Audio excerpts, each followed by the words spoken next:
ठीक है, सब जोर से कहेंगे हालेलुया। तो आइए आज के इस समय फिर से एक बार समय है कि हम परमेश्वर की आवाज को सुनेंगे और परमेश्वर के वचन में से कुछ बातें हैं जिनको आज हम लोग देखेंगे। और आज के वचन के लिए जो है बाइबल के एक भजन संहिता 91 है, इसको हम थोड़ा सा टच करेंगे कुछ बातों से और इनमें कुछ चीजें हैं जो आज मैं आपको बताऊंगा। और सबसे बड़ी बात यह है कि जब परमेश्वर के चरणों में हम आते हैं, परमेश्वर के वचन को जब हम सुनते हैं और परमेश्वर को जब हम अपनाते हैं, तो बाइबल जब हम पढ़ते हैं और संसार को देखते हैं, कुछ बातें हैं जो हमें पता चलती है। सबसे पहली बात ये पता चलती है, आज सुबह भी हमने परमेश्वर के वचन में देखा कि दुनिया एक ऐसी जगह नहीं है जहां पर हम अपनी सुरक्षा को अनुभव कर सके। दुनिया जो है ये एक ऐसा समय में हम लोग और आप लोग रह रहे हैं जिन दिनों में कुछ भी निश्चित नहीं है। ठीक है, हर एक चीज जो है, अगर जो भी आप समाचार सुनते हो, जो भी आप बात सुनते हो, वो हमेशा आपको डिसहार्टेंड करती है, वो आपको हमेशा क्या करती है, एक तरह से आपको निराशा की स्थिति में लेकर के जाती है। चाहे वो आपके घर की परिस्थिति हो, आपके शरीर की परिस्थिति, आपके मोहल्ले की स्थिति हो, आपके काम धंधों की हो, हर एक चीज जो है इस समय वैसी नहीं रही जैसे वो पहले थी। ठीक है, हर चीज में एक बदलाव सा आ गया है और हम उन दिनों में रह रहे हैं जिन दिनों में बहुत सारे लोग हैं जो आज इन दिनों को देख नहीं पाए।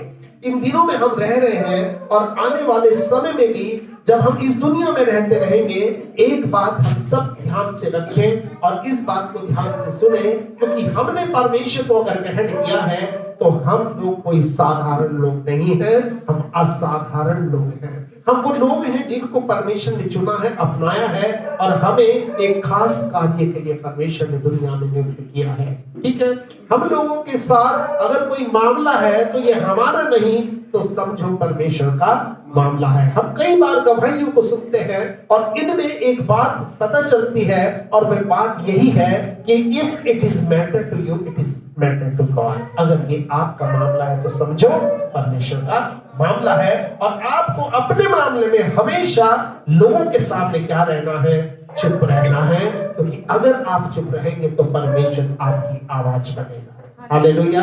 अगर आप चुप रहेंगे और अगर आप सिर्फ परमेश्वर की तरफ दृष्टि रखेंगे, उस पर विश्वास करेंगे, तो परमेश्वर आपके लिए उन कामों को करेगा जिनको वो किसी दूसरों के लिए उसने शायद आज तक नहीं किया। हालेलुया। और इसीलिए आज दूसरा तीमुथियुस को उसका 3रा अध्याय और उसका पहला वचन, आज के वचन में जाने से पहले हम लोग इसमें पढ़ेंगे 1 से 5 तक, जिसको मिल जाए वो इनको थोड़ा सा पढ़ेंगे। दूसरा तीमुथियुस उसका 3रा अध्याय और उसका पहला वचन से लेकर कितना 5 वचन तक। ठीक है, जिसको भी मिल जाए और हम इसको ध्यान से पढ़ेंगे और इस चीज में हम लोग ये देखेंगे कि पौलुस जिस समय इस दुनिया में था, वो एक बात यहाँ पर सब लोगों को बताता है और उन सबों को जो परमेश्वर का वचन जिनके हाथ में है, तो सब जो ये बात आज आपके मेरे हाथ में और हमारे साथ, हम अपने वातावरण में, अपने हर चीजों में इन बातों को देखते हैं और महसूस करते हैं। थोड़ा पढ़ेंगे, क्या लिखा है? पर ये स्मरण रख, ये ध्यान रख कि अंतिम दिनों में कठिन समय आएंगे। हाँ, क्योंकि मनुष्यवासी लोग भी डिगमार, हाँ, अभिमानी, निंदक, माता पिता की आज्ञा करने वाले, हाँ, अपवित्र, हाँ, दया रहित, क्षमा रहित, हाँ, दोष लगाने वाले, असंयमी, कठोर, भले के, हाँ, विश्वासघाती, भीख, घमंडी और परमेश्वर के नहीं परंतु विलास के चाहने वाले होंगे। हाँ, आगे का भेष तो धरेंगे, हाँ, परंतु शक्ति को न मानेंगे। जी हाँ, हाँ, ऐसों से परे रहना, ऐसों से परे रहना। ठीक है, तो यहाँ पर परमेश्वर का जो ये वचन है, यहाँ पर हमें एक बात को बताता है कि आने वाले दिनों में हमें किसी इंसान से उम्मीद करना एक प्रकार की मूर्खता है। हालेलुया। आने वाले समय में, इस समय में हमें अपने परमेश्वर से उम्मीद करना, उस पर भरोसा करना हमारे लिए सबसे अच्छी बात है। हालेलुया। हम इन सब बातों के लिए परमेश्वर पर विश्वास करें। अब सवाल ये खड़ा होता है कि हम जाएं तो कहां जाएं? किसी इंसान पर भी हम भरोसा नहीं कर सकते। हाँ, इंसान के साथ रह सकते हैं, विश्वास कर सकते हैं, पर भरोसा नहीं कर सकते। ठीक है, तो यहाँ पर कुछ चीजें हैं जो मैं आपको भी यहाँ पर बताया है कि इस समय ये दुनिया एक सेफ जगह नहीं है। जहां भी आप न्यूज में सुनोगे, जहां भी आप चीजों में सुनोगे, बड़ी बड़ी डकैतियां हो रही हैं, बड़े बड़े जो घोटाले आज दुनिया में हो रहे हैं, जिनको जो है जो लोग कर रहे हैं उनका कुछ नहीं बिगड़ता, लेकिन जो ये घोटाले हैं ये पूरे के पूरे दुनिया को प्रभावित करने जा रहे हैं। ठीक है, बैंकों में बड़े तगड़े तगड़े फ्रॉड हो रहे हैं। आपको पता है अडानी अंबानी का कितना बड़ा फ्रॉड है। ये सारी की सारी चीजों को आने वाले समय में हमारी इकोनॉमी को, हमारे आर्थिक व्यवस्था को प्रभावित करेगा। हर एक चीज से एक बुरी की बुरी न्यूज आ रही है और वो न्यूज आकर हमें ये कहती है कि शायद अब आने वाले दिनों में हमारे लिए मुश्किल हो जाएगा। लेकिन हम जब भजन संहिता की पुस्तक में आते हैं, उसके 91वें अध्याय में हम लोग पढ़ते हैं कि जो परम प्रधान के छाए हुए स्थान में बैठा रहे वो सर्वशक्तिमान की छाया में ठिकाना पाएगा। मैं यहोवा के विषय में कहूंगा कि वो मेरा शरण स्थान और गढ़ है, वह मेरा परमेश्वर है, मैं उस पर भरोसा रखूंगा। हालेलुया। हमें हर वक्त में अपने परमेश्वर के ऊपर क्या रखना है? भरोसा रखना है और विश्वास रखना है। और इसीलिए तो हम यहाँ प्रभु के चरणों में आते हैं, यहाँ पर हम इकट्ठा होते हैं, जो इस बात का प्रतीक है कि हम अपनी सर्वशक्तिमान परमेश्वर की छाया में बैठे हैं। और हम यहाँ पर अगर बैठे हैं तो वचन कहता है कि हम यहाँ पर क्या पाएंगे? ठीक पाएंगे। ठीक है, और वचन में भी ऐसा लिखा है कि वो मेरा क्या है? शरण स्थान और क्या है? गढ़ है। ठीक है, गढ़ उसको बोलते हैं एक बहुत तकड़ी या मोटी किले जैसी इमारत होती है, जो इमारत हमें किससे बचाती है? शत्रुओं के वार से। इंग्लिश बाइबल में लिखा है he who sits in the secret places of the most high। Secret places का मतलब गुप्त स्थानों में, छुपी हुई जगह में। ठीक है, जहां पर शत्रु हमें ढूंढ नहीं पाता, जहां पर दुख हमें ढूंढ नहीं पाते, बीमारियां हमें ढूंढ नहीं पाती, परेशानियां हमें ढूंढ नहीं पाती।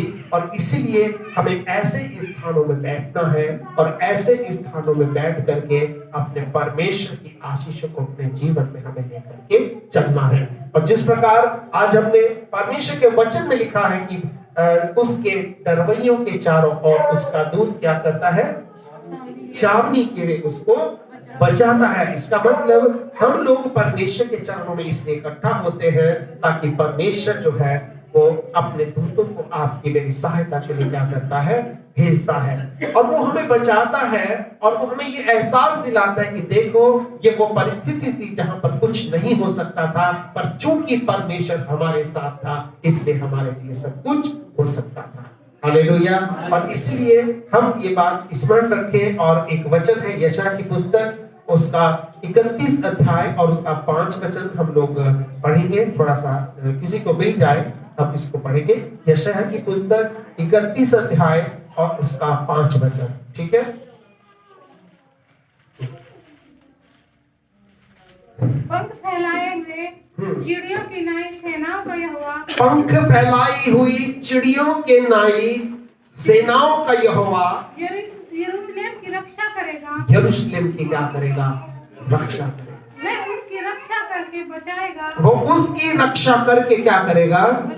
बचाएगा। और उसको बिन छुए उद्धार करेगा। और उसको बिना छुए उद्धार करेगा। बिना छुए मतलब उसको पता भी नहीं चलेगा कि कब में उसका भला हो गया। हालेलुया। और भजन संहिता उसका 4 पद 91 अध्याय का क्या कहता है कि वह तुझे अपने पंखों की आड़ में ले लेगा और तू उसके पैरों और उसके पैरों के नीचे क्या पाएगा? शरण पाएगा। और उसकी सच्चाई के लिए ढाल और झिलम ठहरेगी। इसका मतलब कि परमेश्वर आपको बचाना चाहता है, परमेश्वर आपकी सुरक्षा चाहता है और परमेश्वर ये चाहता है कि आपके जीवन में हमेशा अच्छे कार्य हो। और परमेश्वर आपकी सारी जरूरतों को पूरा करना चाहता है और इसीलिए वो परमेश्वर आपको अपनी छाए हुए स्थान में बैठने के लिए बोलता है। और परमेश्वर का छाया हुआ स्थान क्या है? बाइबल में लिखा है कि परमेश्वर का छाया हुआ स्थान वो है कि जहां पर परमेश्वर की आत्मा उसकी आंखें देखती रहती है। हम सब लोग एक ऐसे स्थान के अंदर बैठे हैं। हम हो सकता है ये स्थान दुनिया की नजरों में कुछ भी हो सकता है, लेकिन ये स्थान आपके और मेरे लिए बहुत महत्वपूर्ण स्थान है। यहाँ पर जब हम बैठते हैं तो परमेश्वर हमारी चीजों को देखता है, हमें वो जानता है, हमारे साथ क्या करता है, संगति करता है। इसलिए हम सब लोगों को परमेश्वर के भवन में आना बहुत जरूरी है। क्योंकि एक भजन अभी हमने गाया था कि तेरे आंगनों का एक दिन है 1000 दिन से उत्तम। तेरे आंगनों में का एक दिन है 1000 दिन से उत्तम। तो परमेश्वर के आंगनों में हम क्या करने आते हैं? उससे संगति रखने के लिए आते हैं, उसके साथ बैठने आते हैं, उसके वचन को सुनने के लिए आते हैं, और उससे प्रार्थना करने के लिए आते हैं, उसकी महिमा करने के लिए हम परमेश्वर के भवन में इकट्ठा होते हैं। और इसलिए बहुत सारी अच्छी बातें हैं जो भजन संहिता 91 में हम लोगों ने पढ़ी है। पर मैं आपको ये बात बताना चाहता हूँ कि परमेश्वर ही हमारा एकमात्र क्या है, रक्षक है। हर चीज से वो परमेश्वर हमारी रक्षा करेगा।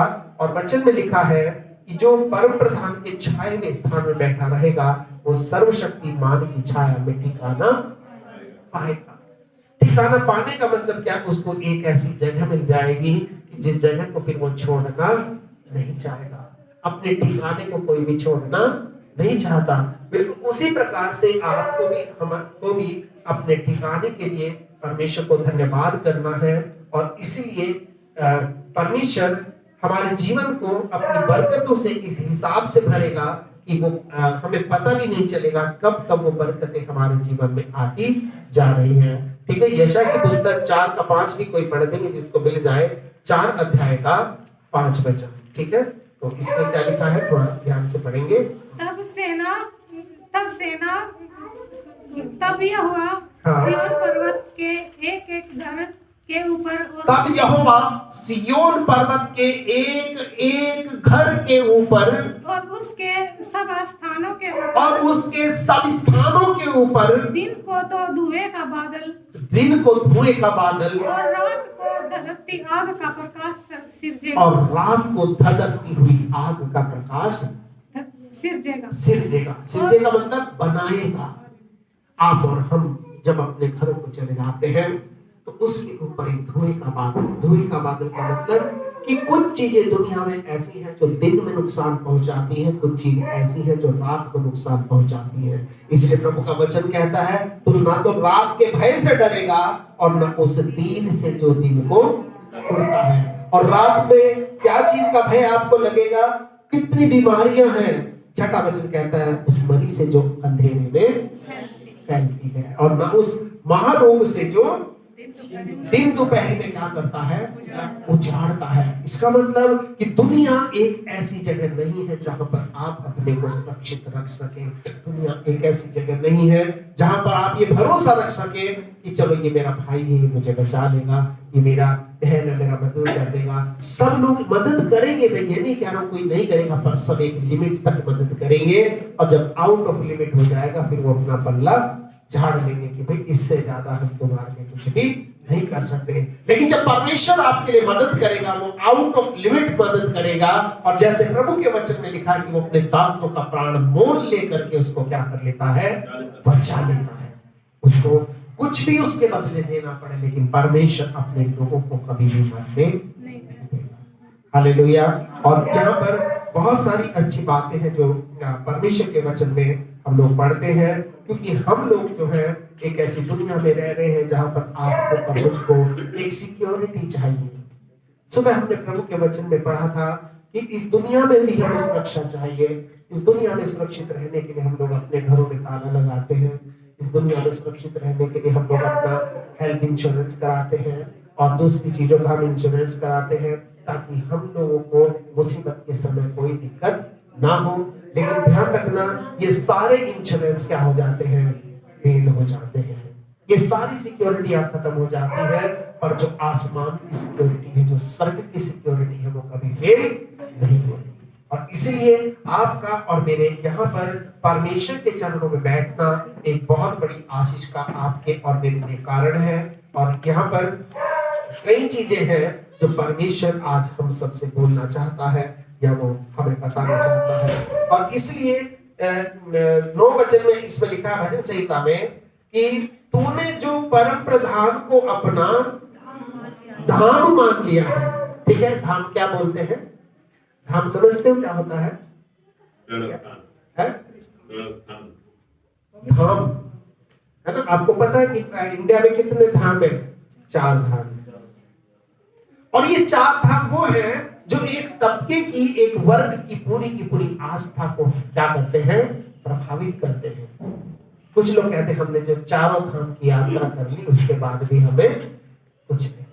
और ये धाम वो है जहां पर इंसान अपनी जरूरतों को लेकर जाता है, अपनी परेशानियों को लेकर के जाता है, अपनी चीजों को लेकर जाता है, लेकिन उसके बाद भी इन धाम से कई बार हमारी मदद नहीं होती। लेकिन प्रभु का वचन कहता है कि तूने जो परम प्रधान को, उस सर्वशक्तिमान परमेश्वर को अपना धाम मान लिया है कि प्रभु मुझे कुछ दिक्कत होगी मैं तेरे पास भाग के आऊंगा, मुझे कुछ परेशानी होगी तो मैं तेरे पास आऊंगा, मुझे कोई जरूरत होगी मैं तेरे पास आऊंगा, जब मेरे दिल में कोई परेशानी, मेरे परिवार में कोई परेशानी होगी मैं तेरे पास आऊंगा। और चूंकि हम जब परमेश्वर को ये मान लेते हैं कि प्रभु कोई भी बात हो मैं सिर्फ तेरे और तेरे ही पास जाऊंगा, उसको क्या बोलते हैं? धाम मान लेना। तूने जो परम प्रधान को अपना धाम मान लिया है, इसलिए पहली बात, कोई भी विपत्ति तुझ पर नहीं पड़ेगी और ना कोई दुख तेरे डेरे के निकट आएगा। क्यों नहीं आएगा? क्योंकि वो पंख फैलाई हुई चिड़िया के समान तेरे घर की रक्षा करेगा। हालेलुया। दिन में वो बादल की छाया बनेगा और रात में वो अग्नि की ज्वाला बनेगा। दिन में बादल की छाया इसलिए बनेगा ताकि परमेश्वर आपको दुनिया की परेशानियों से बचा सके। रात को अग्नि की ज्वाला इसलिए बनेगा कि वो अंधेरे में एक रोशनी तुम्हें दिखा सके और आने वाली चीजों को ये पता चल सके कि यहाँ पर जाना मेरे लिए सेफ नहीं है। जब आप किसी घने जंगल में होते हैं, जब आप किसी शिकार पे जाते हैं या कोई जंगल में इस तरह की उसमें जाते हैं, तो वहां पर लोग क्या करते हैं? शिकारी लोग एक बहुत बड़ा आग जो है जला करके रखते हैं ताकि कोई भी जो जंगली जानवर है, शेर है, चीता, आग से क्या रहता है? दूर ही रहता है। बिल्कुल इसी तरह से जब परमेश्वर को हम अपना धाम मान लेते हैं तो 2 चीज निश्चित हमारे जीवन में हो जाती है। पहली बात, कोई विपत्ति हम पर नहीं पड़ती, और दूसरी बात, कोई दुख हमारे डेरे के निकट नहीं आता। क्यों नहीं आता? क्यों नहीं आता? 11 वचन में इसका जवाब है, क्योंकि वो अपने दूतों को तेरे लिए आज्ञा देगा कि जहां कहीं तू जाए वे तेरी रक्षा करें। इसका मतलब कि परमेश्वर की सिक्योरिटी आज आपके और मेरे लिए बहुत जरूरी है, और ये तभी मिलेगी जब हम उस परम प्रधान के छाए हुए स्थान में बैठे रहेंगे। और वहां पर जब हम बैठेंगे ये सारी चीज जो है हमारी तरफ होगी। और वचन में लिखा है कि वे तुझको हाथों हाथ उठा लेंगे, यानी कि उनकी ड्यूटी इतनी जबरदस्त है स्वर्गदूतों की कि तुझे एहसास भी नहीं होने देंगे तू कभी गिरा भी था या नहीं गिरा था। कई बार हम बड़े जोर से कहीं से गिर जाते हैं, कई बार हम कुछ चीजों पे से गिर जाते हैं। एक बार मैं जामुन के पेड़ पे चढ़ रहा था, जामुन तोड़ रहा था, और यानी कि बचपन की बात है, अभी 3-4 साल पहले की बात है, और बड़ा सुंदर पेड़ था, बड़े बड़े जामुन तोड़ लिए। अचानक मेरा पैर फिसला और नीचे फर्श था, और ये बात है जो कब्रिस्तान के अंदर जो पेड़ लगे हुए हैं उस पे चढ़ा हुआ था, और मुझे पता नहीं चला मैं कब में तो नीचे गिरा और उठ करके आराम से खड़ा हो गया। मुझे बिल्कुल पता नहीं चला कि मेरे कहीं चोट भी लगी है। पर मैं आपको बताऊं, इतनी ऊंचाई से, इस छत से भी काफी ऊंची जगह थी, अगर कोई भी व्यक्ति इस तरह गिर जाता, एक तो गिरना ये होता है कि पता है कि मैं गिरूंगा, आराम से संभल करके कूदते हैं। एक गिरना वो होता है अचानक से गिर जाना। पर आपको मैं बताऊं, परमेश्वर हमारे साथ रहता है। हालेलुया। आप परमेश्वर को छोड़ सकते हो, लेकिन परमेश्वर आपको नहीं छोड़ सकता। हालेलुया। इसमें लिखा है वो अपने दूतों को तेरे निमित्त आज्ञा देगा कि तू जहां कहीं जाए वो तेरी रक्षा करे, और वो तुझे हाथों हाथ उठा लेंगे, ऐसा ना हो तेरे पांव में पत्थर से ठेस लगे। और वचन में लिखा है तू सिंह और नाग को कुचलेगा, तू जवान सिंह और अजगर को लताड़ेगा। ये अंधकार की शक्तियां हैं, ठीक है। जवान सिंह क्या होता है? ये शिकारी है, शैतान को दिखाता है। नाग किसको दिखाता है? ये रात में चलने वाली आत्माओं को। नाग जो होता है वो रात्रिचर प्राणी होता है, क्या बोलते हैं उसको? जो रात में चल के चुपके से शिकार करते हैं। बिल्कुल उसी तरह से कुछ दुष्ट आत्माएं होती हैं जो हमारे जीवन को खराब करना चाहती है, हमें नष्ट करना चाहती है। और इसीलिए परमेश्वर जो है यहाँ अपने वचन में लिखा है, उसने जो मुझसे इसने किसको बोलते हैं, यहाँ ये नहीं लिखा प्रेम किया है, क्या लिख दिया है, इसने किया। स्नेह में और प्रेम में अंतर ये होता है, इसने ऐसा होता है, ये एक पक्का प्रेम होता है कि भाई अब तो तेरे साथ ही प्रभु जीना है और तेरे साथ ही मरना है। इसका मतलब इसमें होता है एक ऐसा प्रेम जो सेट हो गया हो, मतलब अब प्रभु मैं तुझे कभी भी नहीं छोड़ूंगा। अगर आप अपने दिल में ऐसी भावना में रखते हैं कि आपने अगर प्रभु से ये कह दिया, प्रभु अब मैं हमेशा तुझसे प्रेम करूंगा, तुझे छोड़कर कभी भी नहीं जाऊंगा, तो इंग्लिश में लिखा है since he has set his love upon me, set किया है मतलब अपने प्रेम को मेरे ऊपर सेट कर दिया, कोई चीज को कहीं पर रख दिया है कि अब ये यहां से जाने वाला नहीं है। जिस दिन परमेश्वर को ये पता चल गया कि आप प्रभु को छोड़कर नहीं जाओगे, तो उसी दिन से परमेश्वर आपको छुड़ाना शुरू कर देगा, आपकी बीमारियों से, आपकी परेशानियों से, आपके दुखों से, आपकी और भी कई चीजों से। इसलिए क्योंकि उसने मुझसे जो स्नेह किया, इसलिए मैं उसको छुड़ाऊंगा, मैं उसको ऊंचे स्थान पर रखूंगा। ठीक है, मैं उसको ऊंचे स्थान पर रखूंगा क्योंकि उसने भी अपने प्रेम को ऊंचे स्थान पर रखा है, इसलिए मैं भी उसको ऊंचे स्थान पर रखूंगा। और आगे लिखा है क्योंकि उसने मेरे नाम को जान लिया है, और जब वो पुकारे तब मैं उसकी सुनूंगा, और संकट में मैं उसके संग रहूंगा, क्योंकि और मैं उसको दीर्घायु से तृप्त करूंगा और अपने किए हुए उद्धार का दर्शन दिखाऊंगा। हालेलुया। इसलिए यहाँ पर हम परमेश्वर के वचनों में इस बात को पढ़ते हैं कि जब हम प्रभु के चरणों में आते हैं, उसके छाए हुए स्थान में बैठते हैं, तो ये हमारे बेकार नहीं जाता। हमारा कोई भी परिश्रम प्रभु के लिए बेकार नहीं है। ये सारा जो हम करते हैं, इसका आशीष वो परमेश्वर हमें क्या करता है, देता है। और आपको वो इतनी बरकतों से भरेगा, इतनी आशीषों से भरेगा कि आप उन आशीषों को ना सिर्फ अपने लिए पर दूसरों के लिए भी क्या करोगे, इस्तेमाल करोगे।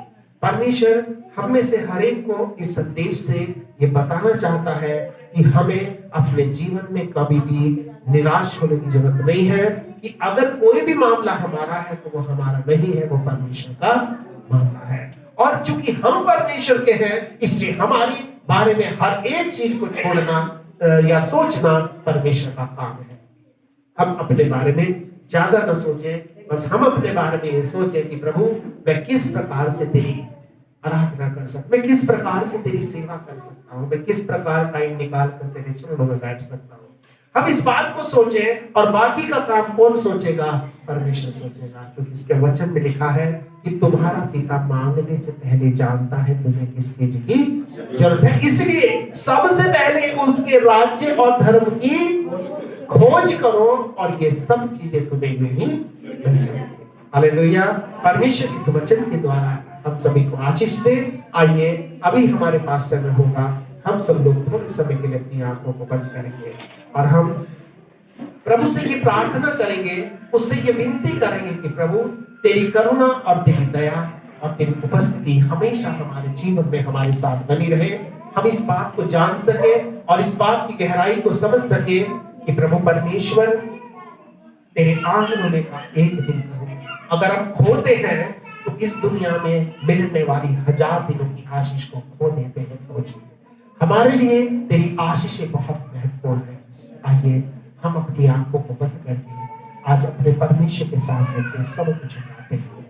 हम उस सर्वशक्तिमान परमेश्वर से उसकी बरकतों को मांगेंगे और कहेंगे कि प्रभु तेरा ये जो वचन हमने सुना है, ये वचन जीवित रूप में हमारे जीवन में हो सके।